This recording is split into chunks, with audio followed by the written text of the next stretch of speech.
Okay, so we're on to lesson 3 in Unit 2. And this lesson concerns solving multi-step equations. So we've done one-step equations, two-step equations. We're going to solve multi-step equations still with one variable. So one type of equation that requires us to use multiple steps, more than two, is an equation where we need to combine like terms. So in this first example, example 1, we are going to use combining like terms to solve these equations. So in part A, if you look at the right-hand side of the equation, you've got 5m minus 23 plus 2m. So I'd look at the like terms there. 5m and 2m are like terms. So this equation simplifies to be 5 equals 7m minus 23. So I combine the like terms of 5m and 2m, and then this turns into just a two-step equation. To solve this, I would next add 23 to both sides. This becomes 28 equals 7m, and I would finish it off by dividing both sides by 7.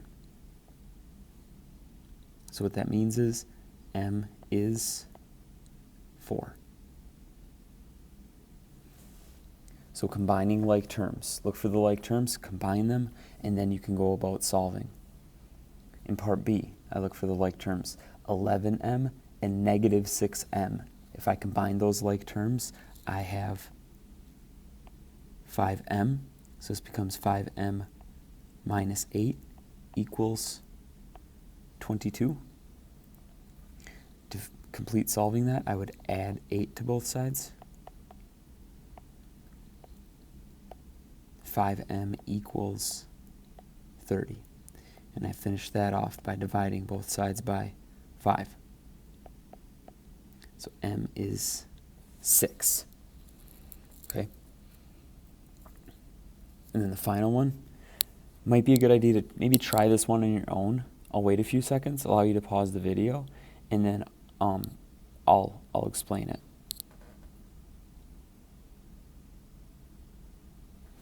Okay, so for part C, combining the like terms. Negative 2y, positive 5y, those combine to become positive 3y. So this side of the equation becomes 3y plus 5 equals 14. And then I continue on solving that. I subtract 5 from both sides. This becomes 3y equals 9. And I complete solving that by dividing both sides by 3. So my solution is y equals 3. So combining like terms to solve. Look for any like terms, simplify either side of the equation, and then focus on solving like we had been in the last lesson. Next example. We solve a multi-step equation. So this one is a multi-step equation still, but we're setting it up ourselves. So it says Martha takes her niece and nephew to a concert. She buys t-shirts and bumper stickers for them. Bumper stickers cost $1 each. Martha's niece wants 1 shirt and 4 bumper stickers, and her nephew wants 2 shirts but no bumper stickers. If Martha's total is $67, what is the cost of 1 shirt? So that's kind of tipping us off as to what we are trying to find in this problem. So what I would do is I would first define a variable here. And you could use one of two things. You could use C for cost, you could use S for the cost of 1 shirt, but we're looking for the cost of 1 shirt. So I'm just maybe going to say, let's say S is the cost of 1 shirt. That's what we're looking for. So I've got to set up some sort of equation that concerns the total that she spent. So I'm going to start with the total of $67. And I'm going to set that equal to an expression that represents all of the things totaled up to get that total. So the bumper stickers cost $1 each.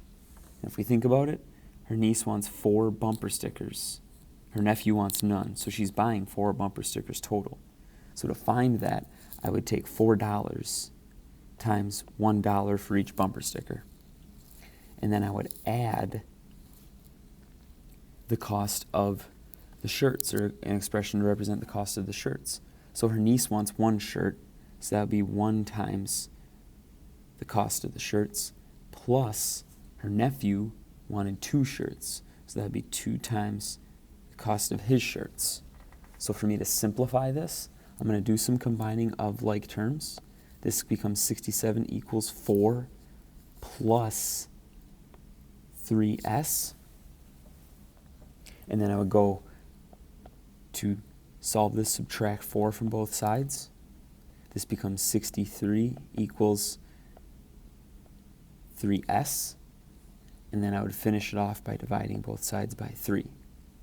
So in the end, s equals 21. And I got to remember, $21 for a shirt. So it's about being able to set up an equation, write some expressions, know how to set up a total. So a lot of times you're going to be thinking about possibly multiplying numbers and adding numbers to set up your equation. So this next example would be a nice one for you to pause the video, try it on your own, and then kind of think about my solution. So I'm going to kind of flash the solution on the screen in a few seconds and to give you a chance to work through it, but try this one on your own.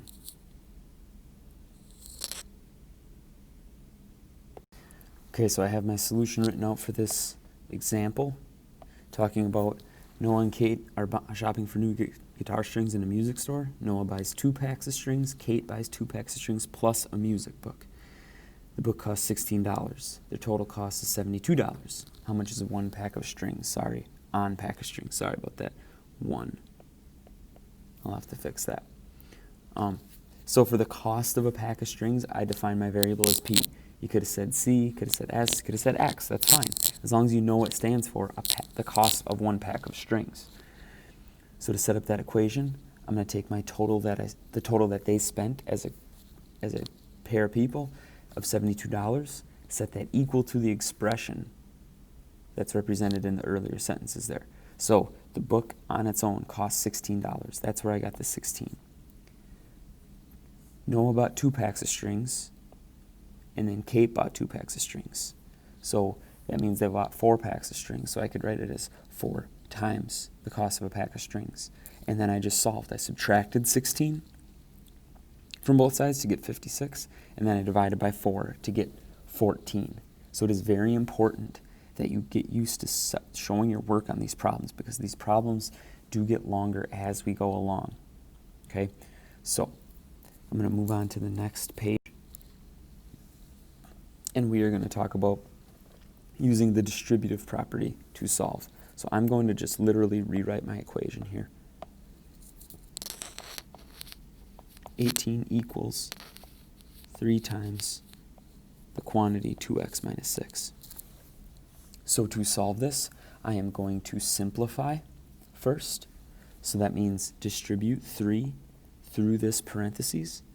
And I'm going to write this off to the side so I have more room. 18 equals 6x minus 18. And then I am going to add 18 to both sides, because this is 6x minus 18. So this becomes 36 equals 6x. I'm going to finish this by dividing both sides by 6. So as for my solution, I get x equals 6. So it's fairly simple to just distribute that number through the parentheses, and then it becomes another 2-step equation that I feel like we got pretty comfortable solving last time. The final thing I want to do is I want you guys to understand how to solve equations using fractions, because fractions are going to keep popping up in this class. So in example 4, you look at part A of this example. This is like 3/4 and 1/3. Okay, 3x over 4, x over 3. So when you do this, you want to combine these like terms. You have to make sure they have a common denominator, meaning the bottom number has to be the same. Okay, in those fractions. So what I'm going to do is I'm going to look for what's called the least common multiple of 3 and 4. The least common multiple of 3 and 4 is 12, okay? So what I would do is I would rewrite my fraction, but just the bottom as 12 in each of these fractions. And the question I'm asking myself for the first fraction, what did I multiply by 4 to get 12? Well, I multiplied by 3. So I'd have to multiply the top of this fraction by 3 as well, which makes this 9x over 12. And then I look to my other fraction. I'll leave 10 there. I look to my other fraction. What did I multiply by 3 to get 12? Well, I multiplied by 4. So 1 times 4 is 4. So this becomes 9x minus 4x equals 10. If I combine those like terms, that becomes 5x over 12 equals 10. And then for me to solve this, you could think of this as division if you want. So that means, undo division, I would multiply both sides by 12. So I would get 5x equals 120. I would divide both sides by 5. I would get x equals 24. Okay, so you're looking for the least common multiple of the denominators to get your fractions to combine, okay? So in part B, least common multiple of 4 and 5 is 20. So as for my fractions, maybe I'll write that a little bit further up. As for my fractions, they're going to both be over 20 instead of equal to 3. Then I ask myself that question. What did I multiply by 5 to get 20? Well, I multiplied by 4. So 2 times 4 is 8. So this becomes 8b. What did I multiply by 4 to get 20? Well, I multiplied by 5. 3 times 5 is 15. So that becomes 15b. And then I can combine my like terms. This becomes 23b over 20. That equals 3. And then to solve, I would start by multiplying both sides by 20. This would become 23b equals 60. And then I would divide by 23. And you're going to notice something if you just punch this into a calculator. It's going to be a kind of a decimal. It's going to be kind of a long, repeating decimal. So I would just accept, and I would expect you guys to just do this. Leave it as a fraction, okay? Don't worry about getting it as a decimal, all right? Just focus on getting it as a fraction in simplest form, okay? Moving on. The next example. Now, you would think about combining like terms, but honestly, here, you can't combine 5 over 6 and m over 3 because they're not like terms. So what I would think about doing is subtracting 5/6 from both sides. So I'm going to do this subtraction down in the right-hand corner here just to show you what I'm thinking, all right? But I'm still going to kind of put my solution where that example is. So I'm just going to work out 1/9 minus 5/6 equals, okay? So the thing you got to think about, again, least common multiple of 6 and 9, that number, the smallest number that is a multiple of 6, both 6 and 9, the smallest number that satisfies that is 18. Is 18. 9 times 2 is 18, 6 times 3 is 18. It's the smallest number that they both multiply into. So, again, my fraction is going to have a denominator of 18. What did I multiply by 9 to get 18? Well, I multiplied by 2. 2 times 1 is 2. What did I multiply by 6 to get 18? Well, I multiplied by 3. And 5 times 3 is 15. So then, I can combine these since they have a common denominator of 18. 2 minus 15 is negative 13. Okay, so that's what that simplifies to be. So I have negative 13 over 18 equals negative m over 3. Okay, so if I wanted to solve this, I've got to notice that I've got 3 on the bottom and that this entire fraction is negative. So the way I would solve this is important. To get rid of the 3 and get rid of that negative sign, I would multiply by negative 3 on both sides. Because I would cancel out the 3, I would cancel out the negative.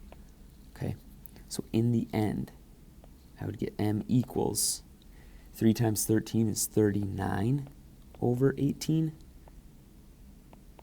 I can simplify that. They both divide by 3. They both are divisible by 3, which would mean I could divide them both by 3 to get 13 over 6. And that's my simplified answer. So yes, fractions are tough at first. You stick with it, you will be good. Okay.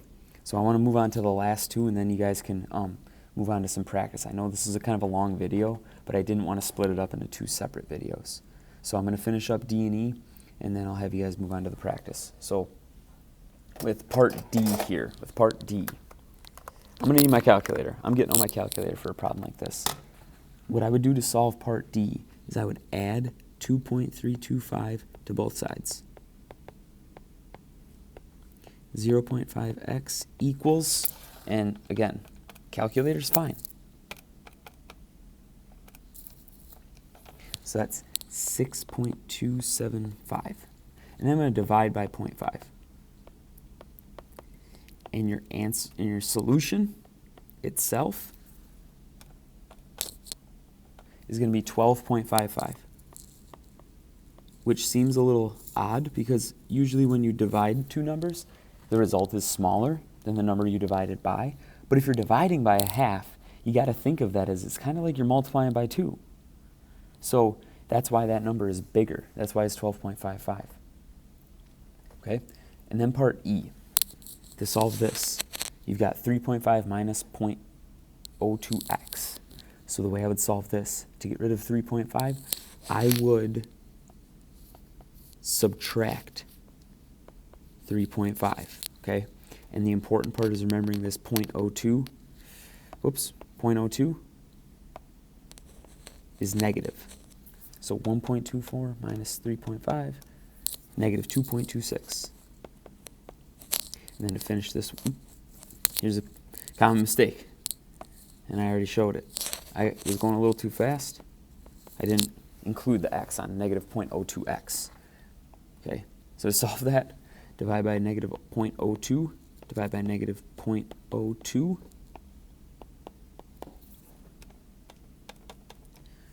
I get 113. 113, making a lot of mistakes in the end here. 113 is my solution, okay? So, I'm going to give you some practice.